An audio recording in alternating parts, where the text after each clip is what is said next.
ಎಷ್ಟನೇ ದಿವಸ ರೀ ಅದು? 10 ದಿವಸ ಆದವು ರೀ. ಇನ್ನು 5 ಇನ್ನು 5 ದಿವಸ ಹೊಡೆದಂಗೆ. ಆದರೂ 10 ದಿವಸಗಳನ್ನು ಹೆಂಗೆ ಕಳೆದೇವ ಅಂತ ಕೇಳಿದ್ರೆ ದಿವಸ ಹೆಂಗೆ ಹೋದವು ಅನ್ನೋದು ಗೊತ್ತಾಗಲಿಲ್ಲ. ಪಾಪ ನೀವೆಲ್ಲ ಧಾರಾವಾಹಿ ನೋಡ್ಕೋತ ಕುಂಡ್ರು ಟೈಮ, ಇವರೆಲ್ಲ ಕಟ್ಟಿ ಕುಂತು ಊರು ಸಾಬರಿ ಮಾಡೋ ಟೈಮ ಶಿವಲಿಂಗ ಅಜ್ಜ ಅಂದ ಬಿಡ್ರಿ ಅದನ್ನೆಲ್ಲ. ಬರೇ ಮಹಾತ್ಮರ ಹುಟ್ಟ ಹಬ್ಬ ಮಾಡಿದರೆ ಅವನ್ನೆಲ್ಲ ದುರ್ಗುಣಗಳನ್ನು ಬಿಡಿಸಿ ಇಂಥ ಒಂದು ಸದ್ಗುಣಗಳನ್ನು ಕೊಡುವಂಥ ಶಕ್ತಿ ಆ ಶಿವಲಿಂಗ ಅಜ್ಜನಲ್ಲಿ ಪುರಾಣ ಪ್ರವಚನದೊಳಗೆ ಅದ ಅಂದ್ರೆ ಅವ್ರು ಎಂಥ ತಾಕತ್ತಿರೋದು.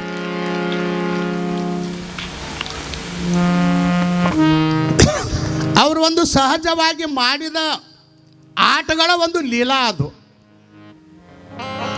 ಪವಾಡಗಳ. ಅದು ಇನ್ನೂ ಪವಾಡ ಕಡೆ ನಾವು ಬಂದೇ ಇಲ್ಲ. 10 ದಿವಸ ಮುಗಿದು ಹೋದ. ದಾನದ ಮಹಿಮೆನ ಬಹಳ ಅದ್ಭುತವಾಗಿ ಹೇಳಿದರು. ಕೊಟ್ಟಟ್ಟು ಬರಲಾರದು. ಬರೇ ಮಹಿಮೆಯನ್ನು ಕೇಳೋದಕ್ಕಿಂತ ಆ ಮಹಿಮೆಯೊಳಗೆ ಅರ್ಥ ಏನನ್ನೋದನ್ನು ತಿಳ್ಕೊಳ್ಳೋದು ಇದು ಪುರಾಣ ಪ್ರವಚನಗಳ ಆದ್ಯ ಕರ್ತವ್ಯ. ಮನುಷ್ಯನಾಗಿ ನಾವು ಹುಟ್ಟಿ ಬಂದ ಮೇಲೆ ದಾನ, ಧರ್ಮ, ಪುರಾಣ, ಪ್ರವಚನ, ಅಧ್ಯಾತ್ಮದ ಕಡೆ ಮುಖ ಮಾಡಬೇಕು. ಯಾಕಂದ್ರೆ ನರಜನ್ಮದಿಂದ ಇಹದೊಳು ಮಿಗಿಲುಂಟೆ. ಬೇಸ್ಕೊಡಪ್ಪ, ಗಂಟಲು ಸಾಕೈತೆ. ನರಜನ್ಮದಿಂದ ಇಹದೊಳು ಮಿಗಿಲುಂಟೆ ಎನ್ನುವಂಥ ನಿಜಗುಣರ ಶಾಸ್ತ್ರ. ಮಾನವ ಜನ್ಮ ಬಹುದೊಡ್ಡದು, ಇದು ಹಾನಿ ಮಾಡಬೇಡ ಅಂತ ಹೇಳಿ ದಾಸರು ಹೇಳಿದರು. ಕೆಡುವ ಶರೀರದ ಸಫಲವಾಗುವುದು ಅಂತ ನಿಜಗುಣರು ತಿಳಿಸಿದರು. ನಾಶವಾಗಿ ಹೋಗುವಂಥ ಶರೀರ ಇದು. ಹುಟ್ಟಿದ ಹುಳವೊಮ್ಮೆ ಸಾಯುವುದು, ಕಟ್ಟಿದ ಮನೆಯೊಮ್ಮೆ ಬೀಳುವುದು, ಇದು ಸೃಷ್ಟಿಯ ನಿಯಮ. ಹೌದಲ್ರಿ? ಒಂದಿನ ಹೋಗ್ಬೇಕು. ಅನಿತ್ಯಾನಿ ಶರೀರಾನಿ. ಶರೀರ ಅನಿತ್ಯದ, ವಿಭವ ನಾಯಿ ಶಾಶ್ವತ. ನಮ್ಮ ಗಳಿಸಿದ ಸಿರಿ ಸಂಪತ್ತು ಶಾಶ್ವತ ಅಲ್ಲ. ನಿತ್ಯಂ ಸನ್ನಿಹಿತೋ ಮೃತ್ಯು ಕರ್ತವ್ಯೋ ಧರ್ಮ ಸಂಗ್ರಹ. ನಾವೆಲ್ಲರೂ ಎಲ್ಲಿ ಕುಂತೀವ ಅಂತ ಕೇಳಿದರೆ ಏನು ಹೇಳ್ತೀರಿ ನೀವು? ನಾವೆಲ್ಲರೂ ಎಲ್ಲಿ ಕುಂತೀವ ಅಂತ ಕೇಳಿದ್ರೆ ಅಜ್ಜನ ತೇರು ಹೇಳ್ತಿದ್ರಿ. ಆ ತೇರಿನ ಜಾಗದೊಳಗೆ ಪುರಾಣದ ವೇದಿಕೆ ಮುಂದೆ ಕುಂತೀವ ಅಂದ್ರೆ ಮಾರ್ಕಸ್ ಕಡಿಮೆ ಬೀಳ್ತಾವೆ. ನಿಮಗೆ ಕರೆಕ್ಟ್ ಮಾರ್ಕಸ್ ಬೀಳೋದಿಲ್ಲ. ನಾವೆಲ್ಲರೂ ಎಲ್ಲಿ ಕುಂತೀವ ಅಂತ ಕೇಳಿದ್ರೆ ಪುಣ್ಯಾತ್ಮರೇ ಸಾವಿನ ಬಾಯಿ ಒಳಗೆ ಕುಂತೀವಂತ ತಿಳ್ಕೋಬೇಕು. ನೀವು ಎದ್ದು ಹೋದಿರಿ. ಮತ್ತು ನಾವೆಲ್ಲರ ಸಾವಿನ ಬಾಯಿ ಒಳಗೆ ಕುಂತೀವಿ. ನೀವು ಮಠದಾಗಾರ ಕುಂಡ್ರೆ, ಮನೆ ಒಳಗಾರ ಕುಂಡ್ರೆ, ಎಲ್ಲರ ಕೂತ್ರು ನಮ್ಮ ಮೃತ್ಯು ದೇವತೆ ದಿನಾಲು ದಿನಾಲು ನಮ್ಮನ್ನು ನುಂಕೋಂತ ನಾವು ಅಂಟಾಡಲ್ಲ. ನಿಮ್ಮ ಆಯುಷ್ಯ ಎಷ್ಟದ ರೀ, ಎಷ್ಟಾಯಿತು ಅನ್ನೋದಕ್ಕೆ ಗೊತ್ತಿಲ್ಲ. ಹೇಳ್ತಿರ್ಲಿ ಲೆಕ್ಕ ಮಾಡಿ ಹ್ಯಾಪಿ ಬರ್ತಡೇ ಕಲಿತು ಬಿಟ್ಟಿವ. ಬರ್ತಡೇ ಮಾಡ್ಕೊತೀವ, ಅಷ್ಟು ನಾವು ಸತ್ತ ಹೊಂಟಿದೀವ ಅನ್ನೋದು ವಿಚಾರ ನೀವು ಮಾಡಬೇಕಲ್ಲ. ನಮಗೆ 100 ವರ್ಷ ಅಂತ ನಾವು ತಿಳ್ಕೊಂಡು ಬಂದೀವ. ಅದರಾಗ 50 ವರ್ಷದ ಹುಟ್ಟಹಬ್ಬ ಮಾಡಿದ್ರೆ 100 50 ಕಡಿಮೆ ಆದವಲ್ಲ. 50 ವರ್ಷ ಸತ್ತರೆ ನೀವು. ಮೃತ್ಯು ದೇವತೆ ಸದಾ ನಮ್ಮನ್ನು ನುಂಕೋತಾ ಇದ್ದಾಳೆ. ಒಂದು ಕ್ಷಣ ಕ್ಷಣ ನಮ್ಮ ಆಯುಷ್ಯಗಳ ಹಂಗೆ ಹೊಂಟಾವ ಕರ್ತವ್ಯವು ಧರ್ಮ ಸಂಗ್ರಹ. ತಮ್ಮ ಯಾವಾಗ ಹೋಗ್ತಿ ಅಂತ ಗ್ಯಾರಂಟಿ ಇಲ್ಲಪ್ಪ. ಅದಕ್ಕೆ ಹೋಗೋದ್ರೊಳಗೆ ಏನು ಮಾಡಿದ್ರೆ ಶಾಸ್ತ್ರ ಕೇಳು. ಪುರಾಣ ಪುಣ್ಯ ಕೆಡುವ ಶರೀರದ ಸಫಲ ಭಾವ. ಇದು ಕೆಟ್ಟು ಹೋಗುವಂಥ ಶರೀರ. ಪೀರ್ಗಯ್ಯ, ಪೈಗಂಬರ್ಗಯ್ಯ, ಸಬ್ಗಯ್ಯ ಎಂತೆಂಥ ದೊಡ್ಡ ದೊಡ್ಡವರ ಹೋಗ್ಯಾರ. ನಾವ್ಯಾ ಗಿಡ ತಪ್ಪಲ್ರಿ. ಹೋಗೋದ್ರೊಳಗೆ ನಾವು ಮಾಡ್ಕೋಬೇಕು. ನಾವು ಮುಂದಿನ ಬುತ್ತಿ ಕಟ್ಟು ಮನುಜ, ಬುತ್ತಿ ಯಾಕೆ ಕಟ್ಟು. ಬುತ್ತಿ ಯಾಕೆ ಕಟ್ಟಿದರೆ ಎತ್ತಲಾದರೂ ಉಣಬಹುದು. ಬುತ್ತಿ ಕಟ್ಟಬೇಕು. ಮುಂದಿನ ಜನ್ಮದ ಬುತ್ತಿ ಕಟ್ಟಬೇಕು. ಈಗೇನ ಇಂದ್ರಾನಗರ ಭಕ್ತರು ಶರಣನ ಶಿಷ್ಯರು ಏನದಾರಲ್ಲ, ನಿಜವಾದ ಮುಂದಿನ ಜನ್ಮದ ಬುತ್ತಿ ಯಾವುದಂದ್ರೆ ಈಗೇನು ನೀವು ಮಾಡಾಕತ್ತೀರಿ, ಇದು ನಿಜವಾದ ಬುತ್ತಿ. ಇದು ಮುಂದಿನ ಬುತ್ತಿ. ಬುತ್ತಿ ಇತ್ತಂದ್ರೆ ಎತ್ತಲಾದರೂ ಉಣಬಹುದು, ಹಸುವಿನ ಅಂಜಿಕೆನ ಇಲ್ಲಲ್ಲ. ಯಾರೋ ಬರ್ತೀರಿ, ನಮ್ಮ ಹಂತಲಿ ಬರ್ತೀರಿ, ಸ್ವಾಮಿಗಳಂತಲಿ ಬರ್ತೀರಿ, ಮಹಾತ್ಮರಂತಲಿ ಬರ್ತೀರಿ. ಅಪ್ಪ ಅವರ ಏನು ಮಾಡೋದ್ರಿ, ಯಾವ ದೇವ್ರಿಗೆ ಎಷ್ಟು ನಡ್ಕೊಂಡ್ರೆ ಏನೈತಿ ಅತಾರಿಲ್ಲ ನಿಮಗೂ ಹತ್ತೀರಿ ನೀವು. ಏನು ಮಾಡೋದ್ರಿ, ಶರಣಗೆ ನಡ್ಕೊಂಡಿವು, ಹನುಮಪ್ಪಗೆ ನಡ್ಕೊಂಡಿವು, ಬಸವನಿಗೆ ನಡ್ಕೊಂಡಿವು, ಇನ್ನೂ ಭಾಳ ಅದಾವ ದೇವರು. ನಮ್ಮ ಮನೆ ದೇವ್ರಿಗೆ ನಡ್ಕೊಂಡಿವು, ಇವ್ರ ಭದ್ರಗೆ ನಡ್ಕೊಂಡಿವು, ಕಲಬುರ್ಗಿ ಶರಣಪ್ಪಗೂ ನಡ್ಕೊಂಡು, ಹುಬ್ಬಳ್ಳಿ ಸಿದ್ಧಾರೂಢಗೂ ನಡ್ಕೊಂಡಿವ್ರು, ಲಚ್ಚಾನ ಸಿದ್ಲಿಂಗ ಮುತ್ಯಾನ ಅಂತಿಲ್ಲ ಹಾದಿವ್ರಿ. ಯಾವ ದೇವ್ರಿಗೆ ಹಾದ್ರು ನಾವಿನ್ನ ಹೆಂಗದದು ಹಂಗದದು. ಏನು ನಿಮಗೇನು ಕೋಡ ಬರ್ಬೇಕನ್ ಹಿಂಗತ್ತಾರ ನಾವು ಎಲ್ಲ ದೇವ್ರಿಗೆ ಹಾದವ್ರಿ, ಎಲ್ಲ ದೇವ್ರಿಗೆ ಹಾದು, ಎಲ್ಲ ದೇವ್ರಿಗೆ ಬೇಡದವ್ರಿಗೆ ಪಟ್ಟಿನೂ ಕೊಟ್ಟಿವು, ಅನ್ನದಾನನೂ ಮಾಡಿದೆವು, ಎಲ್ಲ ಮಾಡಿದೆವು ರೀ ಸ್ವಾಮಿಗಳ. ಏನು ಮಾಡೋದ್ರ ನಾವಿನ್ನ ಹೆಂಗದೀವು ಹಂಗ ಅದೀವು. ಒಂದು ದಾರ ಅರೆ ಮಾಡಿಕೊಡ್ರಿ ಅಂತ ಬರ್ತಾರೆ ನಮ್ಮ ಅಂತಿಲ್ಲಿ. ಎಲ್ಲ ದೇವ್ರಿಗೆ ಹೋದ್ರು ನಮಗೆ ಏನು ಫಲ ಸಿಕ್ಕಿಲ್ಲ, ನಾವು ಇನ್ನೂ ಹೆಂಗದೀವು ಹಂಗ ಅದೀವು. ಆದ್ರೆ ಇದು ಹೊಟ್ಟೆ ಕಿಚ್ಚದ. ನಾವು ಎಲ್ಲ ದೇವ್ರಿಗೆ ದಾನ ಮಾಡ್ತೀವಿ, ಧರ್ಮ ಮಾಡ್ತೀವಿ, ಎಲ್ಲ ಮಾಡಿದ್ರು ನಾವಿನ್ನ ಹೆಂಗದದು ಹೆಂಗದೀವಿ ಅಂದ್ರೆ ಅದ ಮನ್ಯಾಗ ಅದ ಹೊಲ, ಅದ ಮನಿ, ಅಟ್ಟ ಊಟ, ಅಟ್ಟ ನಮ್ಮದೆಲ್ಲ. ಹೆಚ್ಚಿಗೆ ಹೊಲ ಇಲ್ಲ, ಹೆಚ್ಚಿಗೆ ಮನಿ ಇಲ್ಲ. ಯಾವ ದೇವ್ರಿಗೆ ಹೋಗಿ ಏನು ಮಾಡೋದದ ರೀ, ಇಷ್ಟ ಐತ್ರಿ ಏನು ಮಾಡೋದು. ಯಾವ ದೇವರು ನಮ್ಮ ಕಣ್ಣ ತೆಗಿವಲ್ಲಿಗೇನತ್, ಏನು ಆಪ್ರೇಷನ್ ಮಾಡಿಸೋ ಅಂದರೆ ಕಣ್ಣು ತೆಗೆದವ, ನಮ್ಮ ಮೇಲೆ ಕಣ್ಣ ಬಿಡುವಲ್ಲಿಗ್ಯಾನ. ಆಯ್ತು ರೀ ಅಜ್ಜಾರ, ನಾವೇನೋ ಎಲ್ಲ ದೇವ್ರಿಗೆ ಹೋದಿವ್ರಿ, ನಾವಿನ್ನ ಹೆಂಗದದು ಹಂಗೆ ಅದದು. ಒಂದು ಮನೆ ತೊಗೊಂದಿಲ್ಲ, ಒಂದು ಹೊಲ ತೊಗೊಂದಿಲ್ಲ, ಒಂದು ಕಾರ್ ಇಲ್ಲ, ಒಂದು ಬಂಗ್ಲೆ ಮೊದಲು ಹೆಂಗಿದ್ದೀವಿ ನೋಡು ಹಂಗೆ ಅದದು. ಆದರೆ ರೀ ಅಜ್ಜಾರ ಅಚ್ಚ ಕಡೆ ಮನೆ ಅದಾವಲ್ಲ, ಅದು ಹೊಟ್ಟೆ ಕಿಚ್ಬಿಟ್ಟೈತಿ ಅವಕ್ಕೆ.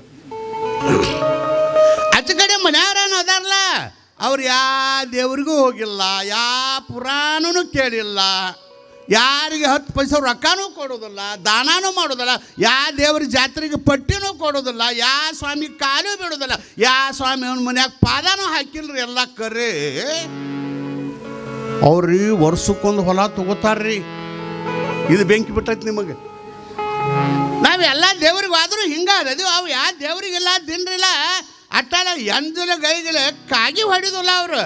ಆದರೂ ಅಜ್ಜಾರು ಹೇಳ್ತಾನೆ ರೀ, ವರ್ಷಕ್ಕೊಂದು ಕಾರ್ ಬೇರೆ, ವರ್ಷಕ್ಕೊಂದು ಹೊಲ, ವರ್ಷಕ್ಕೊಂದು ಪ್ಲಾಟ, ವರ್ಷಕ್ಕೊಂದು ಮನೆ ಕಟ್ತಾರ್ರಿ. ನೋಡ್ರಿ ಏನು ಯಾವ ದೇವ್ರಿಗೆ ಹೋಗಿ ಏನು ಮಾಡಿ, ಅವು ಯಾವ ದೇವ್ರಿಲ್ಲ ತಿನ್ರಿಲ್ಲ, ಆದರೂ ಅವ್ರು ಸಾವುಕಾರ ಆಗಾಕೈತಾರ, ವರ್ಷ ವರ್ಷ ಅವ್ರು ಬೆಳ್ಯಾಕೈತಾರ್ರಿ. ಮತ್ತು ಎದಕ್ಕೆ ಹೋಗೋದ್ರಿ ದೇವ್ರಿಗೆ? ಇದು ನಮಗೆ ಕರೆನ ಅನಿಸಾಕೈತೈತಿ. ನಮಗೂ ಕರೆನ, ನಿಮಗೂ ಹಂಗೆ ಅನಿಸ್ತೈತಿಲ್ಲ, ಕರೆನ ಅದು. ಪಾಪಿಟ್ಟು ಎಲ್ಲ ದೇವ್ರಿಗೆ ಹಾಕಾವು, ಇವು ಇನ್ನೂ ಹಿಂಗೆ ಅದಾವು. ಅವು ಯಾವ ದೇವ್ರಿಲ್ಲ ದಿನ್ರಿಲ್ಲ, ಆದರೂ ಅವ್ರು ವರ್ಷ ಮನೆ ಹೊಲ ಒಬ್ಬ ತಗೋತಾರ. ಇದು ಕರೆನ ಐತಿ, ನಿಮ್ಮದು ಕರೆನ ಐತಿ. ಆದ್ರೆ ನಮ್ಮ ಶಾಸ್ತ್ರ ಹೇಳ್ತದ, ಯಪ್ಪ ಬರಬರೈತಿ ಯವ್ವ ಬರಬರೈತಿ. ನೀ ಹೇಳುದು ನೀ ಎಲ್ಲ ದೇವ್ರಿಗೆ ಆದರೂ ಇನ್ನೂ ಹೆಂಗೆ ಅದದಿ ಹಂಗೆ ಅದದಿ. ಅವ್ರು ದೇವ್ರಿಲ್ಲ ದಿನ್ರಿಲ್ಲ, ದಾನ ಇಲ್ಲ, ಧರ್ಮ ಇಲ್ಲ, ಆದರೂ ವರ್ಷಕ್ಕೊಂದು ಮನೆ ಹೊಲ ಕಾರ ಯಾಕೆ ತಗೋತಾರಂದ್ರೆ ಅದು ಈಗಿಂದಲ್ಲ, ಈಗಿಂದಲ್ಲ, ಹಿಂದಿನ ಪುಣ್ಯವನ್ನು ಹಿಂದುಂಡುಡಬೇಕಾತ್ಮ. ಅವ್ರ ಹಿಂದೆ ಬುದ್ಧಿ ಕಟ್ಕೊಂಡ್ಬಂದಾರ, ಬಿಚ್ಚ ಆರಾಮ್ ಉಣ್ಣಾಕೈತ್ಯಾರ. ನಮ್ಮ ಶಾಸ್ತ್ರ ಹೇಳ್ತದ ಈಗಿಂದ ಅಲ್ಲದು. ಅವ್ರು ದಾನ ಈಗ ಮಾಡಿಲ್ಲ, ಹಿಂದೆ ಮಾಡ್ಯಾರ. ಕಟ್ಟಿಹುದು ಬುದ್ಧಿ ಸರ್ವಜ್ಞ, ಕೊಟ್ಟು ನಾ ಕೆಟ್ಟೇನ ಬೇಡ, ಅದು ಮುಂದೆ ಕಟ್ಟಿಹುದು ಬುದ್ಧಿ ಸರ್ವಜ್ಞ. ಈಗ ನೀ ಮಾಡಾಕತ್ತಿರಲ್ಲ, ಹಿಂದಿನ ಪುಣ್ಯವನ್ನು ಹಿಂದುಂಡಬೇಕಾತ್ಮ, ಹಿಂದಿನ ಪುಣ್ಯವನ್ನು ಮುಂದುಂಡಬೇಕಾತ್ಮ. ಹರ ಪೂಜೆ ಗುರು ಸೇವ ವರ ಪುಣ್ಯವಿಲ್ಲದೆ ಬರಿದೆ ನಿಜ ಸುಖ ಭೋಗ ದೊರಕುವುದುಂಟೆ ಆತ್ಮ. ಅವ್ರು ಹಿಂದೆ ಪುಣ್ಯ ಮಾಡ್ಯಾರ, ಅದನ್ನ ಇವತ್ತು ಬಿಚ್ಚದಾರ. ಇವತ್ತು ಪುಣ್ಯ ಮಾಡಿಲ್ಲ, ನಾಳೆ ನಿನ್ನಂಗೆ ಅವ್ರು ಹಾಕಾರ, ಅವ್ರಂಗೆ ನೀ ಹಾಕಿ. ಅದಕ್ಕಾಗಿ ಕರ್ತವ್ಯ ಧರ್ಮ ದಾನ ಮಾಡು, ಧರ್ಮ ಮಾಡು, ಪುಣ್ಯದ ಕೆಲಸ ಮಾಡು. ಬರೇ ಪುಣ್ಯ ಇಲ್ಲ, ದಾನ ಇಲ್ಲ, ಧರ್ಮ ಇಲ್ಲ, ಬರೇ ಗಳಿಸೋದು. ನಮ್ಮ ಜನಕ್ಕೆ ಹುಚ್ಚಿಡಿದು ಬಿಟ್ಟೈತಿ. ಬರೇ ಗಳಿಸೋದು, ಬರೇ ಗಳಿಸೋದು, ಹೊಲ ಗಳಿಸೋದು, ಮನೆ ಗಳಿಸೋದು. ಯಾರ್ಯಾರ ದಾನ ಕೊಡು ಪಟ್ಟಿ ಕೊಡು ಅಂದ್ರೆ ಆಗುದಿಲ್ಲ, ಬರೇ ಗಳಿಸೋದು. ನಾನು ನಿಮ್ಮನ್ನು ಕೇಳ್ತಾಳೆ, ತಾನು ಉಣ್ಣದ ಪರರಿಗಿಕ್ಕದ ಧನವದೇತಕ್ಕೆ. ದಾಸರು ಕೇಳ್ತಾರ, ಒಂದೊಂದು ಇಷ್ಟು ಜಿಪುನು ಇರ್ತಾವ, ಇಷ್ಟು ಲೋಭಿ ಇರ್ತಾವ. ತಾನು ಉಣ್ಣದ ಪರರಿಗಿಕ್ಕದ ಧನವದೆ. ನೀವು ತುಸ ಮಂದಿ ತಾವು ಉಣ್ಣೋದಿಲ್ಲ, ಮತ್ತು ತಾವ ಉಣ್ಣೋದಿಲ್ಲ, ಮಂದಿ ಹೆಂಗೆ ಕೊಡ್ತಾವ್ರಿ? ಒಬ್ರು ಯಾರು ಹೇಳ್ರಿ ಪುರಾಣಿಕರು, ಅಕಸ್ಮಾತ್ ಮದುವೆ ಆದ್ರೆ ಅವ್ರು ಹೆಂಡ್ರಿ ಮಕ್ಕಳಿಗೆ ಹಾಕೋದಾಕೈತೆ ಅಂತ ಮದುವೆನ ಆಗೋದಿಲ್ಲ, ತುಸ ಗಳಿಸಿಡ್ತಾವತ್ತು. ಅದನ್ನು ತೊಗೊಂಡೇನು ಬೆಂಕಿ ಹಚ್ಚೋದೈತೆ ಇವನ? ತಾನ ಉಣ್ಣದಿಲ್ಲ, ಅದನ್ನು ಗಳಿಸಿ ಮಾಡಾವೇನದಾನ? ಬರೀ ಇಟ್ಟು ಪೂಜೆ ಮಾಡೋದ? ಅದನ್ನು ಬರೀ ಇಟ್ಟು ಪೂಜೆ ಮಾಡೋದು ಅದು. ಅದಕ್ಕೆ ಅಂತಾರೆ ಅವರು, ಏನು ಮಾಡೋದೈತಿ? ಬರೇ ಗಳಿಸಿ ಗಳಿಸಿ ಗಳಿಸಿ ಗಳಿಸಿ ಗಳಿಸಿ. ಇಂಥ ಸತ್ಪಾರದೊಳಗಿಲ್ಲ, ದಾನಿಲ್ಲ, ಹೊಟ್ಟೆ ತುಂಬ ನೀನು ಉಡ್ದಿಲ್ಲ, ಬರೇ ಲೆಕ್ಕ ಮಾಡೋದು ಇಡೋದು, ಲೆಕ್ಕ ಮಾಡೋದು. ಅವಕ್ಕೆ ನಿದ್ದಿನ ಹತ್ತೋದಿಲ್ಲ, ಅವು ಶಾಸ್ತ್ರಕ್ಕೂ ಬರೋದಿಲ್ಲ, ಪುರಾಣಕ್ಕೂ. ನೋಡಿರ್ಬೇಕಾದ್ರೆ ಲೋಭಿ ಅವು ಶಾಸ್ತ್ರ ಪುರಾಣ ಪುಣ್ಯ ಮನೆ ಬಿಟ್ಟನ ಬರೋದಿಲ್ಲ ಅವ. ಯಾಕಂದ್ರೆ ಯಾರು ತುಡುಗು ಮಾಡ್ಕೊಂಡು ಹೋದಾರಂದ್ರೆ ಬ್ಯಾಂಕ್ದಾಗ ಇಟ್ರ ಟ್ಯಾಕ್ಸ್ ಕಟ್ಟೋದಾಕೈತಿ, ಕೊಟ್ರ ರೊಕ್ಕ ಹೋಕೈತಿ, ಬರೇ ಎನಸೋದು. ಅವು ಲೋಭಿಗಳು ಭಾಳ ಚಂದ ಇರ್ತಾವ. ಅವು ಯಾವ ಶಾಸ್ತ್ರಕ್ಕೆ ಬರೋದಿಲ್ಲ, ಪುರಾಣಕ್ಕೆ ಬರೋದಿಲ್ಲ. ಬಾಕಲ ತೆಗೆದು ರಾತ್ರಿ ಬಾರಕ್ಕೂ ಎನಸೋದ. ಅವನು ತಿಜುರಿ ಬಾಕಲ ತೆಗೆದು ರಾತ್ರಿ ಬಾರಕ್ಕೆ 20,000 ಇದ್ದು ಅಂದ್ರೆ ಮತ್ತೆ ಅವನು ಅವೇನು ಹೆಚ್ಚಾಗೋದಿಲ್ಲ ಎನಿಸರ. ಇವಕ್ಕೆ ಲೋಭಿಯ ಗುಣ ಹಂಗಿರ್ತದ. ಅದಕ್ಕೆ ಕೇಳ್ತಾರೆ, ಬರೇ ಗಳಿಸಿಟ್ಟು ದಾನಿಲ್ಲ ಧರ್ಮಿಲ್ಲ ನೀನು ಉಣ್ಣೋದಿಲ್ಲ ಅಂದ್ರೆ ಅಂತಾರವರು. ಎಷ್ಟು ಗಳಿಸಿದಲ್ಲೇನೈತಿ, ನಿನ್ನ ಇಟ್ಟ ಬರುವ ಮನಿ ಬ್ಯಾರಿ ಐತಿ. ಏನು ಮಾಡವಪ್ಪ? ಎಲ್ಲ ಎಂತೆಂಥ ರಾಜ ಮಹಾರಾಜರನ್ನ ಕೈ ಖಾಲಿ ಮಾಡ್ಕೊಂಡು ಹೋಗ್ಯಾರಲ್ಲ, ನೀಯಾಗಿಡುತ್ತಪ್ಪಲ್ಲಪ್ಪ. ಎಂತೆಂಥ ರಾಜ ಮಹಾರಾಜರನ್ನ ಖಾಲಿ ಹೋದರು. ಸಿಕಂದರ ರಾಜ ಇಡೀ ಜಗತ್ತನ್ನ ಗೆದ್ದಿದ್ದ. ನಾವ್ಯಾಗಿಡ್ದವ್ರಿ? ನಾವೆಲ್ಲಿ ಎಷ್ಟು ಸಾವುಕಾರ ಇದ್ದಿರ್ಬೇಕು, ನಿಮ್ಮ ಸಾವುಕಾರ ಕೆಟ್ಟಿದ್ದಿರ್ಬೇಕು. ಅವ ಇಡೀ ಸಿಕಂದರ ರಾಜ ಇಡೀ ಜಗತ್ತನ್ನ ಗೆದ್ದ. ತಾಯಿಗೆ ಮಾತು ಕೊಟ್ಟ, ಯವ್ವ ಈ ಜಗತ್ತು ಗೆದ್ದುಕೊಂಡು ಬರ್ತಾನೆ, ಜಗತ್ತು ನಂದು ಮಾಡ್ಕೊಂಡು ಬರ್ತಾನಂತೆ ತಾಯಿಗೆ ಮಾತು ಕೊಟ್ಟ. ಗೆದ್ದ ಬಿಟ್ಟ.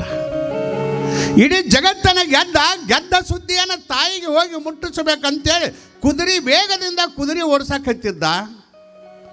ದಾರಿ ಒಳಗಿಂತ ಒಬ್ಬ ಸನ್ಯಾಸಿ ನಿಂತ, ಯಾಕೆ ಕುದುರೆ ಓಡಿಸಕತ್ತಿದ್ದಿ? ಸರಿ ಸಾಧು, ರೊಕ್ಕ ಕೈಯಾಗ ಕಿಶಾಗ ಇತ್ತಂದ್ರೆ ಯಾವ ಸಾಧುನು ಕಣ್ಣಾಗ ಕಾಣೋದಿಲ್ಲ. ಧನ ಬಂತು ಅಂದ್ರೆ ಮನುಷ್ಯನ ಧ್ವನಿ ಬದಲಾಗ್ತದ, ಹಣ ಬಂತು ಅಂದ್ರೆ ಮನುಷ್ಯನ ಗುಣ ಬದಲಾಗಿ ಬಿಡ್ತದ. ಅದಕ್ಕೆ ಒಂದೇ ಸ್ವಾಮಿ ಸರಿ ಅಂದ. ಅಲ್ಲ ಕುದುರೆ ಯಾಕೆ ಇಟ್ಟು ವೇಗ ಓಡಿಸಕೈತಿದೆ ಅಂದಾಗ, ಏನಿಲ್ಲ ಇಡೀ ಜಗತ್ತನ್ನು ನಾ ಗೆದ್ದುಕೊಂಡು ಹೊಂಟಾನಿ. ಆ ಗೆದ್ದದ ಒಂದು ಸುದ್ದಿಯನ್ನು ನನ್ನ ತಾಯಿಗೆ ಹೋಗಿ ಮುಟ್ಟಿಸಬೇಕಾಗೈತಿ, ಅದಕ್ಕೆ ದಾರಿ ಬಿಡು ಅಂದಾಗ ಸನ್ಯಾಸಿ ಮಹಾತ್ಮ ಅಂದ, ನಗಾಕೈತಿದವ. ಲೇ ತಮ್ಮ, ನಿನ್ನ ತಾಯಿನ ಹೋಗಿ ಸುದ್ದಿ ಮುಟ್ಟಿಸ್ಬೇಕಾದ್ರೆ ಇನ್ನೂ 2-3 ದಿವಸ ಬೇಕು, ದಾರಿ ದೂರ. ಆದರೆ ನಿನ್ನ ಆಯುಷ್ಯ ಇನ್ನು 12 ಗಂಟೆಗೆ ನಿನ್ನ ಮರಣೈತಿ ಅಂದವ. ಅವಂದ, ಏನಂದಿ? ಸಾಧು, ನಾ ಯಾರಂತ ತಿಳಿದಿ?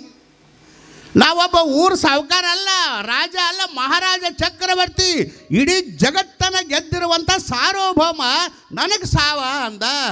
ಅವಂದ ಪೀರ್ಗಯ್ಯಪ್ಪ ಈಗಾನ ಬಗೆ ಎಂತೆಂಥವ್ರು ಹೋಗ್ಯಾರ, ನಿನಗೇನು ಹುಟ್ಟಿದ ಉಳವನ್ನೇ ಸಾಯೋದು. ಇನ್ನಟ್ಟು ಕುದುರೆ ವೇಗದಿಂದ ಓಡಿಸಕತ್ತಿದ. ಋಷಿಗಳಾಡಿದ ಮಾತು ಯಾವ ಕಾಲಕ್ಕೂ ಹುಷಿ ಆಗಲಿಲ್ಲ. ಕುದುರೆ ಕಾಲು ಜಾರಿ ಬಿತ್ತು, ಮ್ಯಾಲೆ ಸಿಕಂದರ ರಾಜ ತೆಳಗೆ ಬಿತ್ತ. ಪ್ರಾಣ ಹೋಗುವ ಪ್ರಸಂಗದೊಳಗೆ ನೆನಪಾತಾವು. ಏನಿದ್ರೆ ಏನದ ಅಂದವ. ಎಲ್ಲ ಜನ ಅವನು ಕೂಡ ಬಂದ, ಸಾವಿರಾರು ಜನ ಎಲ್ಲರೂ ಅಳ್ಯಾಕೈತರು. ಅವಂದ, ಯಾರು ಅಳಬೇಡ್ರಿ, ನಾವು ಹೋಗೋದು ಗ್ಯಾರಂಟಿ. ಸ್ವಾಮಿ ಹೇಳಿದ ಕರೆ ಅದ. ಎಷ್ಟು ಗಳಿಸಿದಲ್ಲಿ ಏನೈತಿ, ನಿನ್ನ ಇಟ್ಟ ಬರುವ ಮನಿ ಬ್ಯಾರೆ ಐತಿ. ಅದಕ್ಕಾಗಿ ಅಂತಾನೋ ಭಾಳ ಅದ್ಭುತವಾಗಿರಂತಾನ, ನೀವು ಯಾರೂ ಅಳಬೇಡ್ರಪ್ಪ, ನಾ ಸಾಯುದನಕ ಗ್ಯಾರಂಟಿ, ನನ್ನ ಪ್ರಾಣ ಪಕ್ಷಿ ಆದ ಹೊಂಟೈತಿ. ಅದಕ್ಕಾಗಿ ಕೊನೆಯದಾಗಿ ನಂದೊಂದು ಮಾತು ನಡೆಸಿಕೊಡ್ರಿ ಅಂತ ರಾಜ್ಯ ಚಕ್ರವರ್ತಿ, ಜಗತ್ತು ಗೆದ್ದ ರಾಜ್ಯ ಅಂದ. ನಂದೊಂದು ಮಾತು ನಡೆಸಿಕೊಡ್ತೀರೇನಂತ ಕೇಳಿದಾಗ ಅವರಂದರು, ಯಪ್ಪ ನಿಮಗಾಗಿ ಪ್ರಾಣ ಕೊಡಂದ್ರೆ ಕೊಡ್ತೀವಿ ಅಂದರು. ನಿರಂಜನ, ನಿನಗಾಗಿ ರಾಜ ಪ್ರಾಣ ಕೊಡಂದ್ರೆ ಕೊಡ್ತಾನಂದು ಕುಳ್ಳೆ ರಾಜ ಅಂದ. ನನ್ನ ಪ್ರಾಣನ ಹೊಂಟೈತಿ, ನಿಮ್ಮ ಪ್ರಾಣ ತೊಗೊಂಡು ನಾ ಏನು ಮಾಡಲಿ ಅಂದವ. ನನ್ನ ಪ್ರಾಣ ಹೊಂಟೈತಿ, ನಿನ್ನ ಪ್ರಾಣ ತೊಗೊಂಡು ನಾ ಏನು ಮಾಡಲಿ ಅಂತ ಹೇಳಿದ. ಏನು ಹೇಳ್ರಂಗಾದ್ರೆ ಅಂದ್ಕೊಳ್ಳಿ, ಏನಿಲ್ಲ, ನಾವು ಸತ್ರ ನಮ್ಮನ್ನು ಕೊಂಡು ಬಿಡಬೇಕಾದ್ರೆ, ಮಣ್ಣು ಕೊಡಬೇಕಾಗಿದ್ರೆ ಬಟ್ಟಿ ಒಳಗೆ ಮುಚ್ಕೊಂಡ ಊರಾಗ ಮೆರೆಸಿ ಮಣ್ಣು ಕೊಡ್ತಾರೋ, ನನ್ನ ಮುಚ್ಚರಿ, ಬಟ್ಟೆಯಿಂದ ಮುಚ್ಚರಿ, ಊರಾಗ ಮೆರೆಸ್ರಿ, ಆದರೆ ಏನು ಮಾಡಿರಿ ಅಂತ ಕೇಳಿದ್ರೆ ಎರಡೂ ಕೈ ಮಾತ್ರ ಮುಚ್ಚಬೇಡ್ರಿ, ಜಗತ್ತಿಗೆ ಕಾಣುವಂಗೆ, ಊರಾಗ ಕಾಣುವಂಗೆ ಮೆರೆಸಿ ಮಣ್ಣು ಕೊಡ್ರಿ ಅಂದತ್ತು. ಅವ್ರಂದ್ರು ಯಾಕ್ರಿ ಅಂದ್ರೆ ನಮ್ಮ ಹಂಗಿಲ್ಲ, ನಮ್ಮ ಪದ್ಧತಿ ಏನಾರೇ ಇರಲಿಪ್ಪ, ನಾವು ಹೋಗುವಾಗ ಒಂದು ಸಂದೇಶ ಜಗತ್ತಿಗೆ ತಿಳಿಲಿ, ಅದಕ್ಕೆ ಕೈ ಹೊರಗಿಟ್ಟು ಮಣ್ಣು ಕೊಡ್ರಿ, ನಾನು ಹೊರಗಂದ್ರೆ ಮೆರೆಸೊಂದು ಹೋಗೋತ್ನಾಗ ಖಾಲಿ ಖಾಲಿ ಕೈ ಕಾಣಿಸ್ಬೇಕು ಅಂದಾಗ ಆಗಲಿ ಅಂತೇಳಿ. ಯಾಕ್ರಿ ಅಂತ ಕೇಳಿದಾಗ ಅವಂದಂತ, ನಾವು ಊರು ಸಾವುಕಾರ, ಕೋಟ್ಯಾಧೀಶ ಅಲ್ಲ, ಜಗತ್ತಿಗೆದ್ದ ರಾಜ್ಯ, ಚಕ್ರವರ್ತಿ ಸಾರ್ವಭೌಮನ. ಇಂಥ ರಾಜ ಹೋಗುವತ್ನಾಗ, ಬಿಟ್ಟು ಹೋಗುವತ್ನಾಗ ದೋಣೋ ಹಾತ್ ಖಾಲಿ ಅದ ಅಂತ ಜಗತ್ತಿಗೆ ತಿಳಿಲಿಪ್ಪ, ಅದಕ್ಕೆ ಖಾಲಿ ಕೈಲಿ ಹೊಂಟಾನ, ಅವನು ಜಗತ್ತು ಕಿಡಿಲಿ ಹೊರಗಿಟ್ಟು ಮನಸ್ಸು ಮೆನು ಕೊಡ್ರಿ ಅಂದ. ಅಂಥ ರಾಜನ ಖಾಲಿ ಹೋಗ್ಯಾನ. ಮತ್ತು ಈ ಪೋತ ರಾಜಗಳದ್ದು ಏನಿದ್ರು ಇವಂತಲ್ಲಿ ಎಷ್ಟು ಗಳಿಸಿರ್ಬೇಕು ಕೆಟ್ಟ.